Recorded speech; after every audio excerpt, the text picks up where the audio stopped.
Hello everyone. I hope मैंने इससे पहले जो ग्रामर के वीडियोस लगाए थे एक्टिव वॉइस के एंड टेंसेस के 2 वीडियो मैं ऑलरेडी लगा चुकी हूँ, जिसमें हमने simple tenses and continuous tenses हमने सीखे थे और वो भी कंपैरेटिव वे में हमने स्टडी किया था। तो आई होप वो आपके लिए काफ़ी यूज़फुल हुए होंगे और आगे भी आपके लिए यूज़फुल रहेंगे।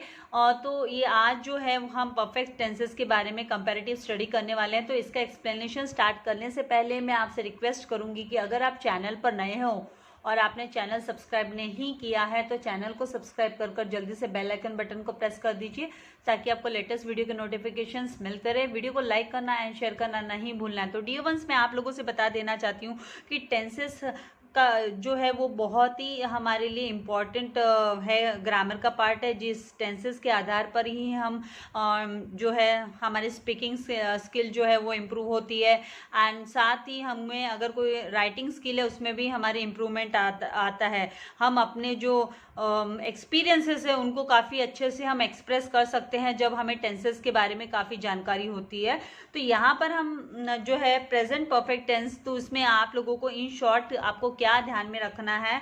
आप ऐसे बोल सकते हो कि भाई हाँ, रूल क्या है, प्रेजेंट परफेक्ट के लिए रूल क्या है, पास्ट परफेक्ट के लिए रूल क्या है एंड फ्यूचर परफेक्ट के लिए रूल क्या है।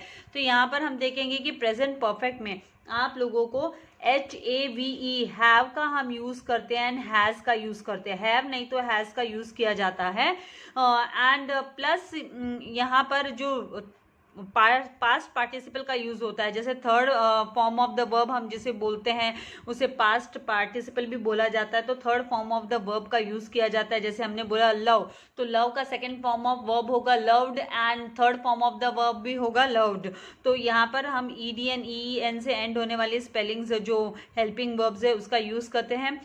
देन पास्ट एक्शन वर्ड का एंड पास्ट परफेक्ट में क्या होता है कि हम HAD हैड का यूज करते हैं। HAD हैड यूज किया जाता है। जहां पर भी आपको HAD हैड दिखाई देगा तो वो आपका पास्ट परफेक्ट हुआ, वो आपको ध्यान में रखना है। Third form of the verb, जैसे कि प्रेजेंट परफेक्ट में हम third form of the verb use करते हैं, उसी तरीके से इसमें भी हम third form of the verb use करते हैं पास्ट परफेक्ट में भी।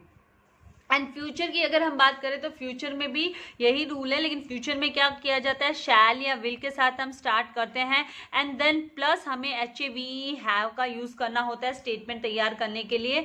HAVE हैव का and plus ED third form of the verb. तो फ्यूचर परफेक्ट में शैल और विल का यूज प्लस उसके साथ HAVE हैव यूज किया जाता है एंड ED वाले जो third form of the verb यहाँ पर हम यूज करते हैं। तो जब ये थर्ड पर्सन सिंगुलर होता है तो यहाँ पर जो है यहाँ पर हमको सिंगुलर प्लूरल वो सबका यहाँ पर देखना नहीं है। आई एंड वी के लिए हम शैल का उपयोग करते हैं एंड जब भी हैड तो सभी जगह पे हैड ही करके ही आता है, HAD हैड ही करके हम यूज करते हैं।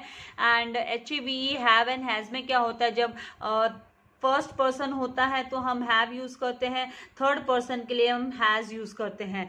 तो यहाँ पर अभी मैंने एग्जाम्पल्स लिए हैं ताकि आपका जो परफेक्ट टेंस को लेकर जो कॉन्सेप्ट है जो कन्फ्यूजन है वो दूर हो जाए। तो प्रेजेंट परफेक्ट का यूज कब करते हैं, तो ये जब हम पास्ट एक्सपीरियंस के बारे में बताते हैं, जो एक्सपीरियंस हमने पास्ट में किया है, पहले हम इसको एक्सपीरियंस कर चुके हैं, उसको हम जब किसी को बताते हैं, अपने एक्सपीरियंस को शेयर करते हैं किसी के साथ, तो हम प्रेजेंट परफेक्ट का यूज करते हैं। तो ये जो है जब कोई भी सिचुएशन में कोई चेंजेस आता है, कोई चेंजेस होता है, तो जो भी पास्ट में हुई हुई सिचुएशन है लेकिन वो अभी भी कंटिन्यू है प्रेजेंट में, तो उस समय पर भी हम प्रेजेंट परफेक्ट का यूज करते हैं। तो यहाँ पर मैंने उसके एग्जांपल्स लिए हैं तो वो तो मैं आपको बताने ही वाली हूँ। पास्ट परफेक्ट में क्या होता है, जब हम बात करते हैं कोई भी एक्शन जो है ना पास्ट में कंप्लीट हो चुकी है, एक या दो बार या एक या दो से ज़्यादा समय जब भी पास में वो कंप्लीट हो चुकी है, तो उस क्रिया को, उस एक्शन को बताने के लिए हम पास्ट परफेक्ट को यूज़ करते हैं। हमारी लैंग्वेज में हम इसका उपयोग करते हैं। एंड फ्यूचर परफेक्ट को जब हमको डिस्क्राइब करना है कोई एक्टिविटी जो फ्यूचर में कंप्लीट होगी, जो कि फ्यूचर में कंप्लीट होने वाली होगी, उस एक्टिविटी के बारे में जब हम बात करते हैं तो हम फ्यूचर परफेक्ट का यूज़ करते हैं। तो अभी कंपैरेटिव ही एग्जाम्पल्स मैं आप लोगों को बताऊंगी कि जैसे यहाँ पर पहला एग्जाम्पल मैंने लिया, I dash swimming before, and आपको ट्राई वर्ड का यूज करना है। तो यहाँ पर आपको ट्राई एक्शन वर्ड जो है वो ट्राई है, इसको यूज करना है। तो आपको जैसे मैंने पहले भी कहा, आई के साथ हम HAVE हैव लगाते हैं, आई के साथ वी के साथ हैव वर्ड आएगा, तो यहाँ पर हम लिखेंगे आई हैव एंड प्लस आपको ED वाला फॉर्म, तो मतलब ट्राई का थर्ड फॉर्म क्या होगा, ट्राई का होता है tried, second form, and third form भी ट्राइड होता है। तो आई हैव ट्राइड यहाँ पर आएगा, I have tried swimming, I have tried swimming before. इसका मतलब हिंदी में कैसे हम बोलेंगे कि मैंने पहले तैरने की कोशिश की है, मैंने पहले तैरने की कोशिश की। तो मतलब पास्ट एक्सपीरियंस को हम बता रहे हैं कि मैंने पहले तैरने की कोशिश की है। देन इसको ही हम अगर पास्ट परफेक्ट में बताना चाहें, कि पास्ट परफेक्ट में बताने के लिए हैव में आई हैव, यहाँ पर हैव नहीं आएगा, सॉरी, आई स्विमिंग बिफोर। तो यहाँ पर हम हैव के बदले यहाँ पर तो ऑलवेज हैड का यूज होता है, तो I had and tried, I had tried, तो मैंने की थी, पहले मैंने कोशिश की थी, मैंने पहले तैरने की कोशिश की थी। I had tried swimming before, पहले तब मैंने स्विमिंग जो है वो मैंने तैरने की कोशिश की थी। स्विम करना मतलब तैरना, तो मैंने तैरने की कोशिश की थी, इस तरीके से हमें बताना होता है। ये जो मेन वर्ब है हमारा ट्राई, मेन वर्ब है जो ट्राई, मतलब मेन वर्ब हो गया, एक्शन वर्ब हो गया, उसका थर्ड फॉर्म हमें लेना होता है। और थर्ड फॉर्म का आपको एक बात याद रखना है कि तीनों भी कंडीशन में, प्रेजेंट परफेक्ट है, पास्ट परफेक्ट है, फ्यूचर परफेक्ट है, तो तीनों में ही हम third form of the verb लेते हैं। हमें जो मेन वर्ब है उसकी third form of the verb ही लेते हैं। खाली आपको याद रखना है कि हम क्या ऐड करते हैं, जो हेल्पिंग वर्ब है वो हैव, हैज़, नहीं तो हैड का उपयोग पास्ट में किया जाता है, एंड फ्यूचर में शैल, विल प्लस हैव का यूज किया जाता है। नाउ अब इसी चीज़ को, स्विमिंग को लेकर अगर हम फ्यूचर में बोलना चाहे, ये कब, जब हम फ्यूचर में इस एक्टिविटी को कंप्लीट करने वाले हैं तो बताना चाहते हैं, तो इसमें कि आई, यहाँ पर हम लिखेंगे कि इसने स्विमिंग करने की हम बात करें तो I shall have tried, I shall have, क्योंकि देखिए यहाँ से शैल या विल से लेना होता है, तो आई के साथ यूजुअली हम शैल का उपयोग करते हैं, यूज़ करते हैं, तो यहाँ पर हम ले लेंगे आई शैल, और हैव लिखना ही है हमें, प्लस हमें ED वाला फॉर्म, तो tried, I shall have tried swimming before, इस तरीके से हम इसको ले लेंगे, I shall have tried swimming before you, या बिफोर द समर वैकेशन, इस तरीके से हम बोल सकते हैं कि I shall have tried swimming before the summer vacation, before the winter vacation या क्रिसमस वैकेशन। इस तरीके से जब हमें बोलना है फ्यूचर में कंप्लीट होने वाली एक्टिविटी के बारे में, तो हम फ्यूचर परफेक्ट का उपयोग करते हैं, जो कंप्लीट हो जाएगी एक्टिविटी फ्यूचर में। नाउ अगर सेकेंड एग्जाम्पल भी मैंने यहाँ पर लिया है कि जैसे ही dash the test when the bell rang, तो ही डैश द टेस्ट, आपको फिनिश वर्ड, ये जो फिनिश वर्ड है इसका यूज करना है, FINISH, फिनिश का यूज करना है। तो ही के साथ कभी भी हैव का उपयोग नहीं होता है, ये थर्ड पर्सन है, तो इसके साथ हम हैज का उपयोग करेंगे यहाँ पर। तो ही हैज फिनिश्ड, फिनिश का थर्ड फॉर्म भी फिनिश्ड ही होता है, फिनिश्ड। तो ये first form, second form of verb and third form of the verb आपको याद कर लेना है। Finished, he has finished the test when the bell rang, जब घंटी बजी उसने परीक्षा समाप्त कर ली। घंटी बजी तो मतलब उसकी जो एग्जाम है, परीक्षा है, टेस्ट है, वो कंप्लीट हो गया था, तो ये कंप्लीट हो गया। नाउ इसी को हमको जब पास्ट परफेक्ट में लिखना है, बताना है, बोलना है, तो हम इस तरीके से लेंगे कि he had finished the test when the bell rang, जब बेल बजी उसने परीक्षा समाप्त कर ली थी, कि घंटी बजी, या फिर हम बोलेंगे कि जब घंटी बजी उसने परीक्षा समाप्त कर ली थी, उसने एग्जाम कंप्लीट कर ली थी, अपनी परीक्षा जो है, टेस्ट उसने कंप्लीट कर लिया था। तो ये इस तरीके से हम बोलते हैं कि घंटी बजी तो उसने कंप्लीट कर लिया था, उसका हो गया था, मतलब कंप्लीट करके। और इसी चीज को जब हम फ्यूचर में बोलना चाहेंगे, तो फ्यूचर में बोलने के लिए हम बोलेंगे ही विल हैव फिनिश्ड तो विल हैव फिनिश्ड, इस तरीके से हम फ्यूचर परफेक्ट के लिए will have plus third form of the verb, shall have third form of the verb हम यूज करते हैं। तो यहाँ पे ये थर्ड पर्सन है ही, तो हम लेंगे ही will have finished the test before the bell rang. Bell rang होने से पहले उसने टेस्ट जो है वो फिनिश कर लिया था, समाप्त कर लिया था। घंटी बजने से पहले उसने परीक्षा समाप्त कर ली होगी, यहाँ पे कर लिया था नहीं आएगा क्योंकि फ्यूचर में तो कर ली होगी, परीक्षा समाप्त कर ली होगी। नाउ थर्ड, एक और एग्जाम्पल, मैंने टोटल 4 एग्जाम्पल लिए हैं ताकि आपका कॉन्सेप्ट अच्छे से क्लियर हो जाए। उम्मीद करती हूँ कि आपको चीज़ें समझ में आ रही है और आसान लग रहा है। अगर आपको ईजी लग रहा है तो कमेंट बॉक्स में जरूर से लिखिएगा ताकि अगली बार भी आप लोगों के लिए इसी प्रकार के वीडियोस जो है ग्रामर रिलेटेड जो है वो मैं आप लोगों के लिए लेकर आती रहूँ। Now Raja dash the English tenses, तो यहाँ पर स्टडी का उपयोग करना है आपको, जो एक्शन वर्ड है वो स्टडी है। तो राजा, यहाँ पर राजा हैज स्टडीड, यहाँ पर हमको has and third form of the verb लेना है। तो राजा हैज स्टडीड, स्टडी का second form of the verb भी स्टडीड होता है, third form of the verb भी स्टडीड होता है। तो यहाँ पर Raja has studied the English tenses, तो इंग्लिश टेंसेस उसने पढ़ा है करके। अब तो राजा ने अंग्रेजी काल, काल मतलब टेंसेस का अध्ययन किया है, स्टडी किया है। अगर उसी को हमें पास्ट में बोलना है तो पास्ट परफेक्ट में हम कैसे बोलेंगे, तो राजा हैड स्टडीड, यहाँ पर आएगा हैड, HAD हैड। आपको याद रखना है पास्ट परफेक्ट मतलब HAD हैड से स्टार्ट, आपका जो वर्ब है, जो हेल्पिंग वर्ब है वो हैड होगा, हैड।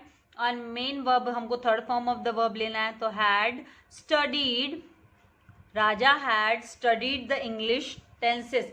ये जो मैंने है ना आधे से ज़्यादा चीज़ें लिखकर इसीलिए रखी है कि आपका ज़्यादा समय ना लूँ मैं और आपको जल्दी से कॉन्सेप्ट भी मैं आप लोगों का क्लियर कर दूँ, ताकि ज़्यादा समय लिए बिना आपको है ना कॉन्सेप्चुअल जो लर्निंग है आपकी ग्रामर की वो अच्छी हो जाए। तो राजा ने अंग्रेजी काल का अध्ययन किया था, ये कर हो गया, ये एक्टिविटी कंप्लीट हो गई। तो यहाँ पर किया था, उसने किया था। नाउ फ्यूचर परफेक्ट में हम इसको कैसे यूज करेंगे, तो राजा, यहाँ पर हम लिखेंगे राजा विल हैव, यहाँ पर आएगा Raja will have, Raja will have studied the English tenses before you have learn. इस तरीके से भी आप बोल सकते हो कि बिफोर, आपके सीखने से पहले, आप सीखने से पहले राजा स्टडी कर चुका होगा, अध्ययन कर लिया होगा उसने। इस तरीके से हमें बोलना है, तो हम बोलेंगे Raja will have studied the English tenses before you have learn. तो राजा ने अंग्रेजी काल का अध्ययन किया होगा आपके सीखने से पहले। तो इस तरीके से हम इसे प्रेजेंट करते हैं टेंसेस को। नाउ एक और एग्जाम्पल जैसे मैंने यहाँ पर लिया है कि दे डैश इंडिया, तो यहाँ पर आपको लीव का उपयोग करना है, लीव वर्ड का। तो दे हैव, यहाँ पर हमें हैव हम यूज करेंगे, दे हैव, क्योंकि दे के साथ कभी भी हम हैज नहीं लिखते, हैव लिखते। तो दे हैव, वी हैव, तो दे हैव लेफ्ट, यहाँ पर leave left, left third form of the verb भी लेफ्ट है। तो they have left India, they have left India, तो वे भारत छोड़ चुके हैं, वे भारत छोड़ चुके हैं। एंड जब इसे हमें पास्ट परफेक्ट में लिखना है तो हम लिखेंगे दे हैड लेफ्ट इंडिया, वे भारत छोड़ चुके थे, आपके पहुंचने से पहले, आपके यहाँ आने से पहले वे भारत छोड़ चुके थे। इस तरीके से भी हम बोल सकते हैं कि they had left India before you reach India. फिर उसको फ्यूचर में, अगर आपको इसी चीज को फ्यूचर में बोलना है तो हम कैसे बोलेंगे कि दे, यहाँ पर हम लिखेंगे जब फ्यूचर में के लिए हमें बोलना है तो they will have, they shall have भी हम यूज करते, they shall have, we shall have, they will have. यहाँ पर हम they will have left, they will have left India before you arrive, आपके यहाँ पहुँचने से पहले वे इंडिया छोड़ चुके होंगे। दे will have left India before you arrive, आपके पहुंचने से पहले वो इंडिया छोड़ चुके होंगे। तो इस तरीके से हम प्रेजेंट करते हैं। तो आई होप आपको ये कॉन्सेप्ट क्लियर हो गया। आपको चाहिए तो आप इसके स्क्रीनशॉट लेकर अपनी नोटबुक बनाइए और उसमें है ना इनको एटलीस्ट वंस आप नोट डाउन करेंगे तो आप है ना कभी भी लाइफ टाइम में भूलोगे नहीं। लेकिन उसके लिए आपको एफर्ट्स डालना पड़ेगा, आपको इंटरेस्ट बनाना पड़ेगा अपना। नाउ यहाँ पर जैसे इसका यूजेस कहाँ पर है, तो यूजेस के भी मैंने जस्ट की पॉइंट्स आप लोगों के लिए लिखे कि प्रेजेंट परफेक्ट को हम जब पास्ट एक्सपीरियंसेस को बताते हैं तब इसका यूज़ करते हैं। When we talk about our past experiences, and इसका यूज़ है ना जब हम किसी सिचुएशन को कोई चेंजेस होता है that has happened in the past, जो पास्ट में हो चुका है, कोई चेंजेस हो चुका है but still continuing in present, लेकिन वो अगर कंटिन्यू है प्रेजेंट में भी वो कंटिन्यू है तो उसको बताने के लिए भी हम इसका यूज़ है हम करते हैं। देन यहाँ पर जैसे कि ये जो सेंटेंस दिया था कि Raja has studied the English tenses, तो इसमें जैसे वो अध्ययन किया है तो मतलब उसका जो अध्ययन किया हुआ है वो यूज़ में है। देन यहाँ पर हम पास्ट परफेक्ट में हम इसलिए करते हैं तो जब हम बात करते हैं जो एक्शंस है जो पहले पास्ट में हो चुकी है, completed before in the past, उसके बारे में हम बताने के लिए पास्ट परफेक्ट का यूज़ करते हैं। एंड साथ ही कोई एक्शन हो चुकी है पहले, हैपेंड वंस और more times in the past, पुराने समय में एक या 2 बार या उससे ज़्यादा समय हो चुकी है तो उस एक्शन को भी बताने के लिए हम पास्ट परफेक्ट का यूज़ करते हैं। एंड फ्यूचर परफेक्ट का यूज़ कब किया जाता है, तो फ्यूचर परफेक्ट को यूज़ करते हैं जब हमें कुछ डिस्क्राइब करना होता है, कोई एक्टिविटी जो फ्यूचर में कंप्लीट हो जाएगी करके, उसके बारे में कंप्लीटेड एक्टिविटी इन फ्यूचर, कि वो फ्यूचर में वो कंप्लीट हो जाएगी और हो गई है करके बताने के लिए, फ्यूचर में कंप्लीट हो गई होगी उसको बताने के लिए हम जो है फ्यूचर परफेक्ट का यूज़ करते हैं। तो आपको चाहिए स्क्रीनशॉट ले लीजिए। एंड ज़्यादा से आपको अगर वीडियो अच्छा लगा तो अपने ज़्यादा से ज़्यादा फ्रेंड्स के साथ शेयर कीजिएगा। एंड चैनल को सब्सक्राइब करना नहीं भूलना है, नहीं किया है तो पहले सब्सक्राइब कर बेल आइकन बटन को दबा लेना है। Stay blessed and healthy for ever. Thank you very much for watching video.